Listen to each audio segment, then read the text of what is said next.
அனைவருக்கும் வணக்கங்க. என் பேர் விஜயா. நான் கிருஷ்ணகிரிலேருந்து பேசுகிறேன். இன்றைக்கி நம்ம செய்ய போகிற டிஷ்ஷு கிராமத்து பாரம்பரிய மட்டன் குழம்பு செய்யலான்ட்டு இருக்கேங்க. அதுக்கு என்னென்ன பொருள் வேணுன்றதை இப்போ நான் காமிக்கிறேன் பாருங்கள். பாருங்கள், வரமிளகா நான் ஒரு 1/2 கிலோ மட்டன் கார மாதிரி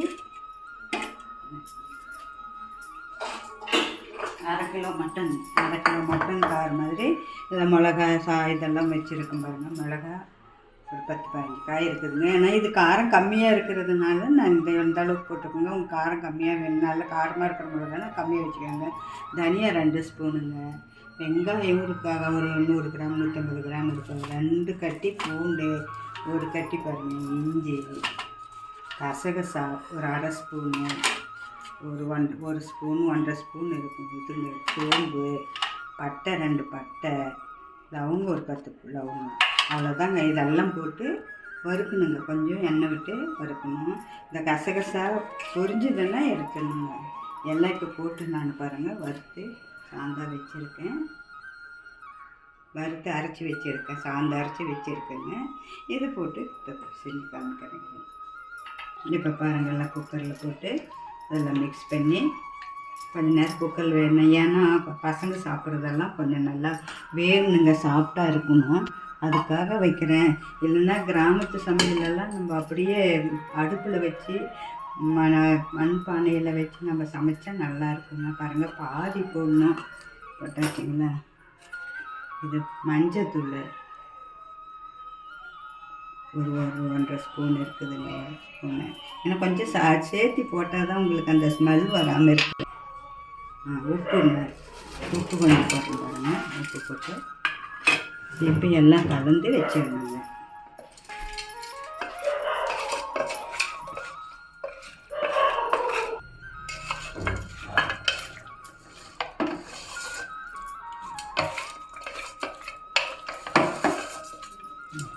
பாருங்கள், எல்லாம் கலந்துடுச்சு.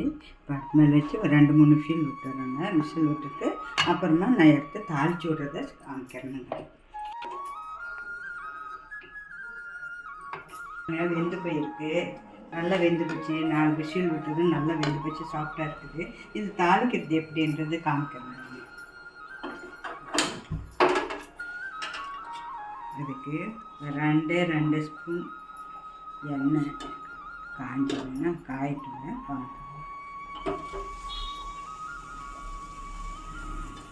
எண்ணெய்ங்க நிறையெல்லாம் எண்ணெய் ஊற்றக்கூடாதுங்க. நிறைய எண்ணெய் ஊற்றினா நல்லா வளவலன்ட்டு இருக்கும். ஏறினதாக்கு கொஞ்சமாக கடுகு கொஞ்சமாக போட்டேன். அது 1/4 ஸ்பூன் போட்டால் போதும் கடுகு. இப்போ இது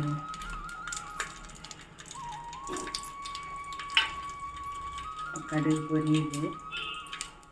கடுகு நல்லா பொரிஞ்சதும் இந்த மீதி வச்சுருக்கிற மசாலாவை அதில் ஆட் பண்ணணும். அது நல்லா வதக்கணும். அது நல்லா கடுகு பொரியுது.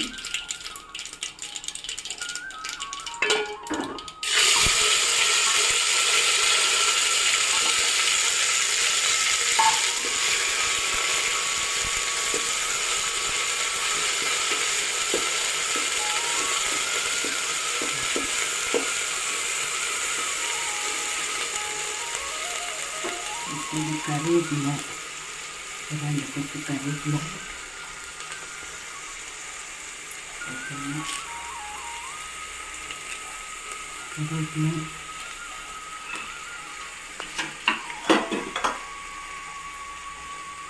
புதினா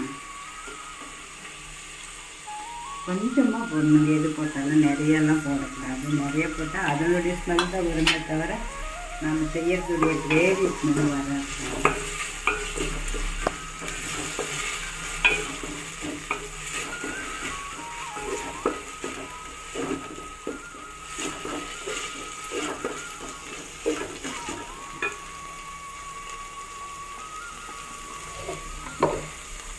இப்போ இதை கொட்டிடலாம்.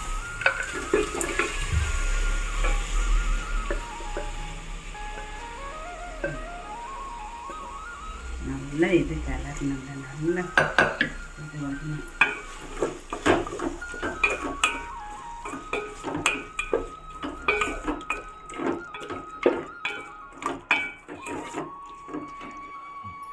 இது கூட்டரைக்கணுங்க. தேங்காயில் பாதி தேங்காய் எடுத்தால் போதுங்க. பொட்டுக்கடலைங்க, அதாவது வறுத்துக்கடலை பொட்டுக்கடலை ஒரு 2 ஸ்பூனுங்க. இதை போட்டு அரைச்சிக்கணுங்க. இந்த ரெண்டையும் போட்டு அரைச்சிக்கணும். நான் பாருங்கள் இதை போட்டு அரைச்சி வச்சுருக்கேன். அவ்வளோதாங்க இதுக்கு போட வேண்டியது. இதுக்கு கொஞ்சம் தண்ணி விட்டு ஆட் பண்ணி நல்லா வேக வச்சுட்டா சரிங்க. வச்சு நல்லா வெந்து வரும்போது கூட்டு ஊற்றி கூட்டு நல்லா கொதிக்கணுங்க. கொதிக்கிறதுக்கப்புறமா கிரேவி கெட்டியமானதை இறக்கிறது தாங்க. ஏற்கனவே இதில் உப்பெல்லாம் போட்டு இருக்குது, மிளகா உப்பு எல்லாமே போட்டுட்டு வெந்து போச்சிங்கன்னா கொஞ்சம் தண்ணி விடணும். தண்ணி ஆட் பண்ணி கொதிச்சதும் கூட்டு போட்டு இறக்கிறது தாங்க. கூட்டு நல்லா கொதிச்சது இறக்கிறது தான் செஞ்சு காட்டுறேன். பாருங்கள் தண்ணி ஊற்றிடுறேன். அது வேகட்டுங்க. இப்போ தண்ணி ஊற்றிருக்கேன்.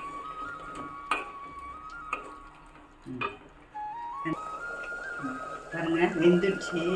இப்போ கூட்டு ஊற்ற போகிறோம். கூட்டு நம்ம அரைச்சி வச்சிருந்தோம் இல்லைங்களா, ஏற்கனவே நம்ம தேங்காயும் பொட்டுக்கல்லையும் போட்டு அரைச்சி வச்சுருந்தது கூட்டு இதில் ஆட் பண்ண போகிறோங்க.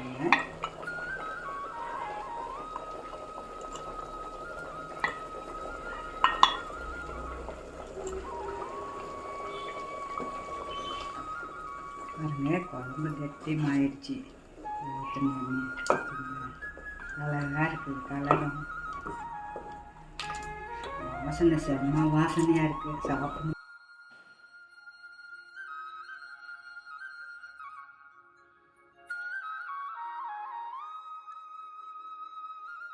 வீடியோ பிடிச்சிருந்துச்சுன்னா உங்களுக்கு பாருங்கள், லைக் பண்ணுங்கள், ஷேர் பண்ணுங்கள். எனக்கு வணக்கங்க.